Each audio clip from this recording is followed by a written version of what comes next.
This is the funniest penguin in Antarctica. His name is Steve, and he's a newly adult Adelie penguin. Now he's about to attend the annual matchmaking convention, but not only did he arrive late, he also got lost.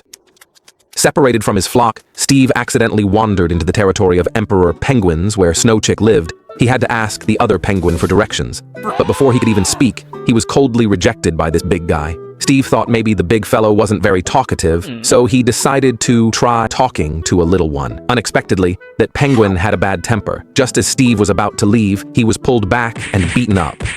Steve didn't give up. He continued searching for clues in the Emperor Penguin colony, but being ignored by everyone made him extremely embarrassed. Finally, Steve left this cold Emperor Penguin colony and discovered his own flock wasn't far ahead.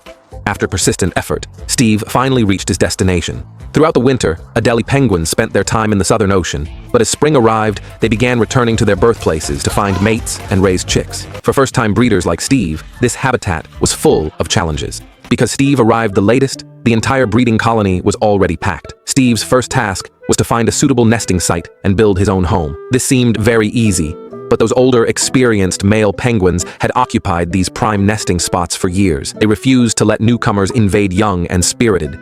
Steve wanted to show off his strength, but was defeated in less than 3 seconds. Young penguins like Steve had to quickly adapt to this crowded and competitive environment because he didn't have much time left. He had to establish his nest before tens of thousands of female Adelie penguins arrived so he could find a mate. Stones were their most precious nesting material. They could raise the nest above ground level, ensuring eggs wouldn't be troubled by cold snow. Since Steve arrived last, he had to work twice as hard to catch up. Steve built a rather exquisite little nest. However, his neighbor had ulterior motives.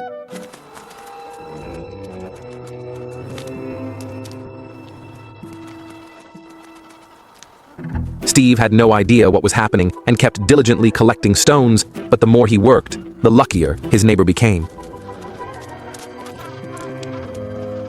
Steve finally realized something was wrong. He had collected so many stones, yet the nest hadn't grown much. He finally learned the truth. But now, he found himself in a dilemma. If he went out looking for stones, the bad guy would steal from his home. If he didn't go, his nest couldn't be completed. With no choice, he could only look for stones nearby.